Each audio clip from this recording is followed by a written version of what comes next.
And that's what I want you to have. If you have a clear idea of what it needs to be, you can keep attacking that same feel over and over. And look at this. Hands in front of my chest, sternum. Butt of the club pointed just inside the golf ball. Hands in front of my body, club in front of my hands, right? From there, I have awareness of the club face. I feel like I control the right and the right hand and the club face are one and the same, left hand, the club face, one and the same. So for me, when I rotate back to the ball, I have the swing plane and the face angle completely set.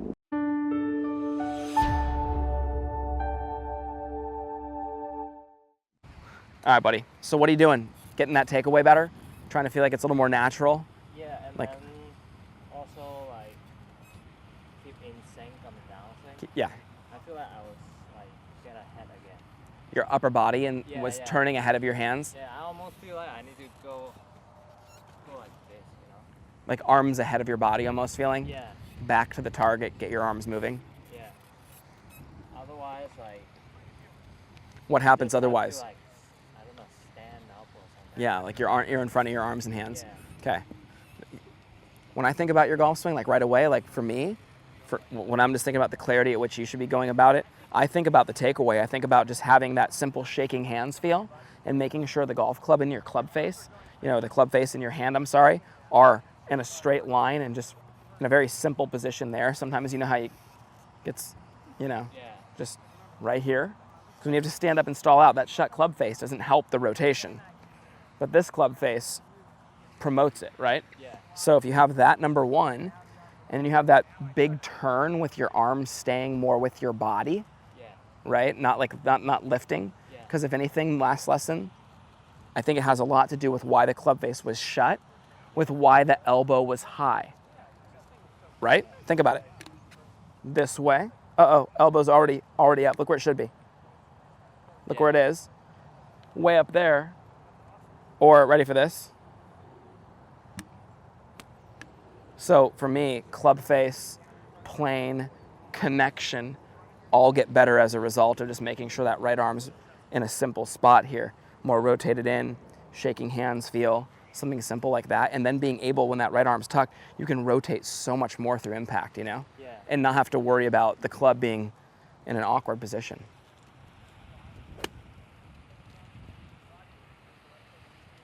Kelvin plays a little baby draw. Isn't that fair to say, Kelvin? Little baby draw when you hit it your best? Yeah. It was pretty cool. A little fun fact about Kelvin you might not know. Where are you from, bud? Macau, right? Yeah. I want to pronounce that correctly. I just know it as the spot where they have maybe more casinos than anywhere in the world, right? Yeah. It's crazy. It's so cool. So if you have a chance, look up Macau. Many people probably know Macau. Pretty awesome spot. I looked it up myself. It looks so cool. And I think I saw it on Anthony Bourdain Parts Unknown too, which is unbelievable.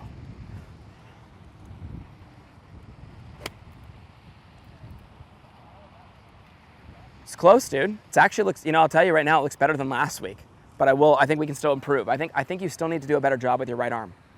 Like, on the backside? Yeah, you know how I give that giving blood analogy? Yeah. I give that giving, it makes so much sense, right? Like you're playing volleyball, like watch. If I have my arm in this position, and like I put the club right there as well, watch how I turn.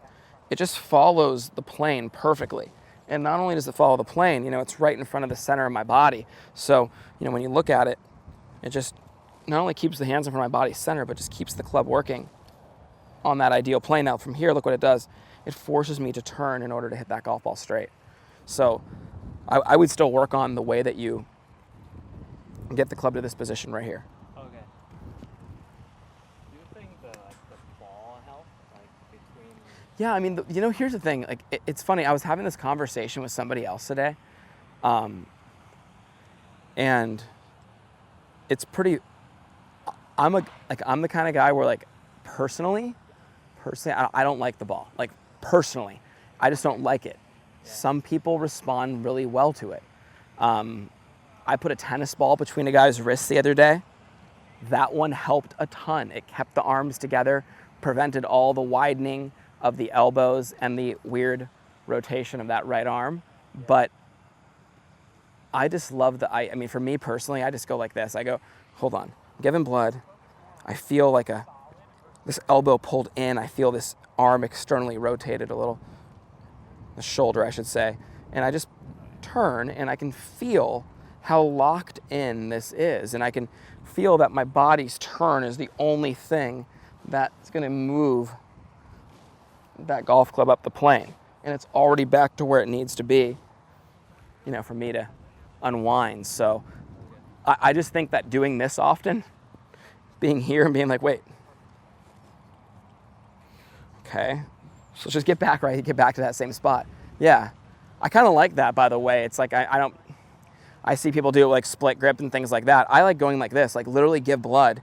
You know, it's kind of like Nick Faldo used to do, right? He used to hinge it right there. Only reason I'm not a big fan of the hinge right there immediately is only because of the fact that I don't want my players to think that they need to hinge it that fast. But no, I love the drill. He's basically getting to the set position earlier, which would be the same spot it would be right there, so it makes sense. And it would just turn right to the top and be right in that perfect position to then unwind back. But what's nice is you can go like this, put the club up to it, and just feel how that arm should be rotated. You can even put it down by the grip and just work it back and forth.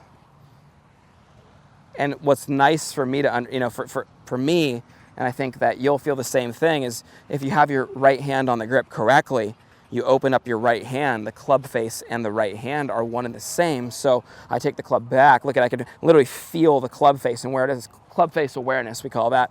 And then, you know, right here, I can still feel the club face. Here, I can feel the club face. And on the way down and through impact, I can feel that club face. Yeah. See, that's perfect right there, buddy. And it's just so much more natural, I think. And then you say there you go. And then it would just be, yeah, it would just, it's like, see, like you can feel the club face, like open your right hand. Okay. And then you just like, see it's the same. Yeah. You know what I mean? And you just turn it right to the top and you should have a good awareness of where that club face is. Back of your left hand, front of your right hand. Yeah. I think I'm so used to it being closed, now it almost feels like it's open. Yeah. Oh, for sure. Oh, it should feel it's open. Okay. And, you know, if you need help with higher, softer shots around the green, for sure. I mean, that's something that is going to be aided by having that face really open and being able to take it back with it open. But the big thing that I would, you know, that I want you to understand when talking to you about the club face and helping our audience here with the understanding of the right hand is the club face. If I open it up on the grip, the back of the left hand is the club face. If I open it up on the grip, so let me do that again for the camera. You can see that. So what I want to have at all times, that club face awareness. I don't want the club to start twisting in different directions, you know, or whatever makes it do that, than the center of my body. I want to have that club, you know, here, and I want to I want the understanding that if I do that around my body, I'm not having to manipulate things. But what's nice is when you take those rehearsals and you take those practice swings, to be able to build that kind of awareness of where the golf club is and the swing plane, and find something that triggers that to happen just with one feel and not 8, right? Yeah. You know, that's the goal here. So, you know, if you those who know me, they'll, you know, they see me, I swipe like 15 to maybe 20 balls a day just in a lesson, because that's the only time I get to hit golf balls. What do if you pay attention, I always do the same thing. I go like this. I try to get one more positive rehearsal of what I need to do to feel the club face and feel the proper swing plane before I even pull the trigger. It's just my move. It's just, I've been trying to feel the same thing for 15 years.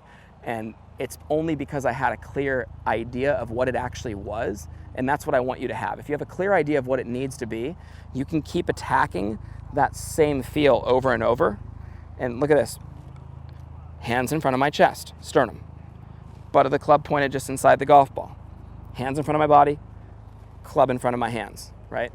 From there, I have awareness of the club face. I feel like I control the right and the right hand and the club face are one and the same, left hand, the club face, one and the same. So for me, when I rotate back to the ball, I have the swing plane and the face angle completely set for me to be able to rotate, have the proper path, angle of attack, and stable club face to my target. So my takeaway and my set position are constantly working towards that goal, to where if I can just put it right back here and I rotate through impact, it's in a spot where I have control of that club face without having to mess around with it and manipulate my body to get it in the right spot. Okay, so that's why it's like I want my audience here and you to take it seriously and really do a lot of drills where you say, okay, hey, if I'm aiming at that flag in the distance out there, here we go. I'm gonna put this club on plane, turn, do one more. And when I turn, back through impact, I wanna be able to have that golf ball leaving on line with my target without me feeling like I'm doing any magic to make it happen, okay?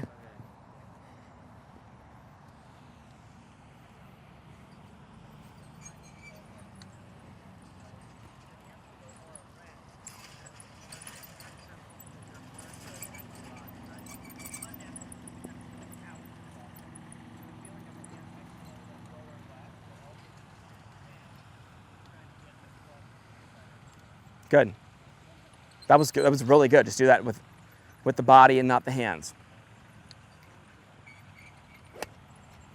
That was a much better golf swing, Kelvin, than the first ones you made. And even though the first ones you made were better than last week, that was much better than this, than what you showed up with. It just looked like the club in your hands was just a part of your body. I mean, Gabe was shaking his head right away, right? Contact was crispy too. No, like when you get that position correct, you literally just rotate and the angle of attack, the path, and the club face are all gonna be where they need to.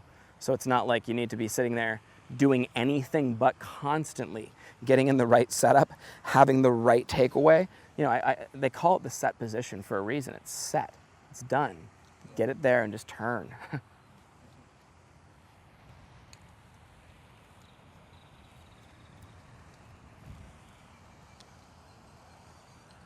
We should go to fucking Hawaii, dude, for like 4 or 5 days. I'm down. Are you down? Of course. Look at this guy, Crispy. deciding to just show up in stripe. Yep. Let's come over here and take a look at these USD golf bags, huh? We're not gonna fool you. We're not gonna tease you with the what's in the bag right now. We're gonna kind of hold off on that. But these things are incredible. Like, I'm really proud of the team for just. I've always said, being in San Diego, the one thing when the Chargers played here, everybody wanted the powder blue. Everybody did. Nobody wanted the navy. Nobody wanted the white. Once the powder blue came out, things got real. And it's just nice to see USD utilizing their colors. The powder blue is a classic. Isn't that just, it's timeless. It's timeless. And it's so San Diego, because it's just like, it's that blue skies, ocean, everything's just, you know. That's our color, you know. It's a mellow bag. It's a very laid back bag. Yeah, that's our color. One thing that Kelvin always works on hard too, just so you guys can hear this as he's hitting balls, is staying centered. You know, his upper body used to get in front of the ball.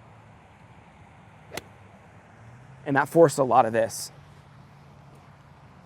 That look. We try to always get him loaded behind it to free him up and get him to be able to pass through. Something that, by the way, the open club face, well, the square club face, but the more open club face is going to help with is this.